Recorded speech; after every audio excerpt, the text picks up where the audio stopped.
Assalamualaikum warahmatullahi wabarakatuh. Saya saya Samsul Ali Afghani dengan NPM 2022-15007. Di sini saya akan menjelaskan tentang demokrasi, kepemimpinan, dan penegakan hukum dalam perspektif Islam. Tugas akhlak dan etika. Dosen pengampu saya Pak Asad selaku dosen pengampu. Di sini saya akan menjelaskan tentang materi saya, demokrasi, kepemimpinan, dan penegakan hukum dalam perspektif Islam. Dalam demokrasi, kepemimpinan, dan supremasi hukum merupakan tiga aspek kunci dalam membentuk kehidupan bermasyarakat dan bernegara yang juga memiliki landasan kuat dalam ajaran Islam. Dari perspektif Islam, demokrasi diwujudkan melalui prinsip, yaitu musyawarah, bisa disebut juga syura, sebuah proses pengambilan keputusan yang mengedepankan partisipasi, keadilan, dan kesejahteraan masyarakat, sembari senantiasa berpegang pada Al-Quran dan Sunnah. Sebagai pedoman utama dalam Islam, kepemimpinan dipandang sebagai sebuah amanah yang harus dijalankan secara adil, jujur, dan bertanggung jawab dengan fokus pada kesejahteraan masyarakat. Demokrasi dalam perspektif Islam merupakan konsep yang memiliki kesesuaian dengan prinsip-prinsip dasar ajaran Islam. Meskipun istilah demokrasi tidak secara eksplisit disebutkan dalam Al-Quran maupun hadis, Islam menempatkan musyawarah sebagai mekanisme utama dalam pengambilan keputusan, sebagaimana dijelaskan dalam Surat Asy-Syura ayat 38 dan Surat Al-Imran ayat 159. Melalui musyawarah, setiap individu memiliki kesempatan untuk menyampaikan pendapat demi tercapainya kemaslahatan bersama. Prinsip ini menunjukkan bahwa Islam mengakui pentingnya partisipasi masyarakat dalam kehidupan berbangsa dan bernegara. Dalam sistem demokrasi modern, kedaulatan berada di tangan rakyat, sedangkan dalam Islam, kedaulatan tertinggi tetap berada di tangan Allah Subhanahu wa Ta'ala. Namun demikian, manusia diberi amanah untuk mengelola kehidupan bermasyarakat melalui prinsip keadilan, persamaan, musyawarah, dan bertanggung jawab. Oleh karena itu, demokrasi dalam Islam bukan sekadar pemerintahan oleh rakyat, tetapi pemerintahan yang dilandasi nilai-nilai syariat, keadilan, dan kemaslahatan umatnya. Selanjutnya di sini saya akan menjelaskan kepemimpinan dalam perspektif Islam.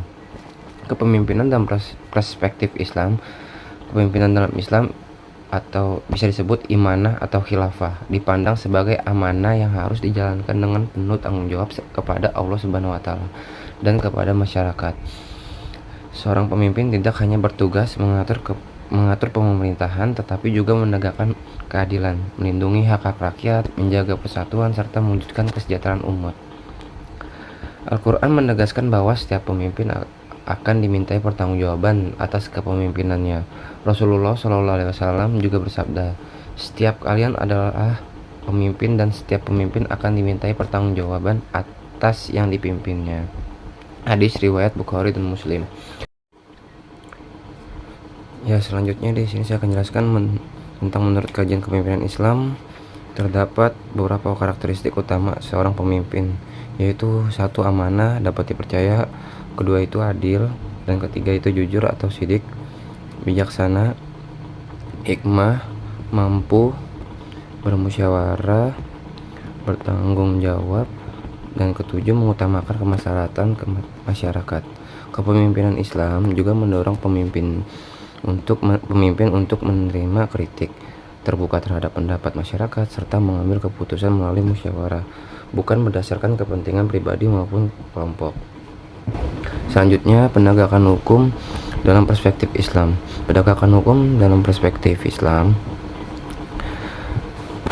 bertujuan untuk mewujudkan keadilan, menjaga ketertiban, serta melindungi hak-hak setiap manusia.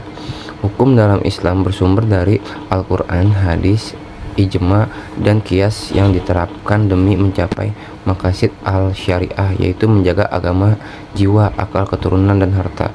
Al-Quran memerintahkan umat Islam untuk berlaku adil, sebagaimana firman Allah Subhanahu wa Ta'ala dalam surat An-Nisa ayat 58, yang artinya sesungguhnya Allah menyuruh kamu menyampaikan amanat kepada yang berhak menerimanya, dan apabila kamu menetapkan hukum di antara manusia, hendaklah kamu menetapkannya dengan adil.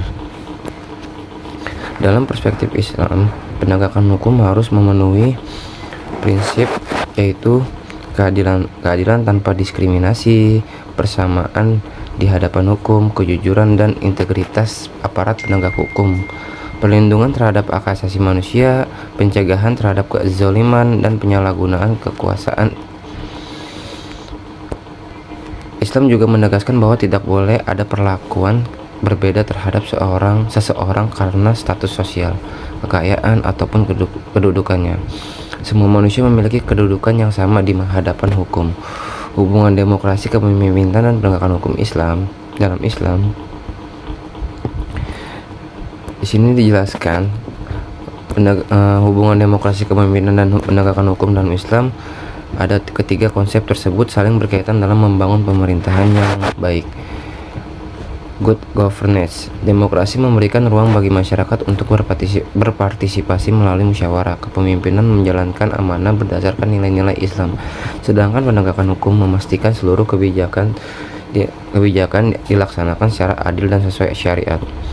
Dengan demikian, tujuan utama pemerintahan Islam adalah menciptakan kehidupan yang adil, aman, sejahtera, serta berorientasi pada kemaslahatan umat.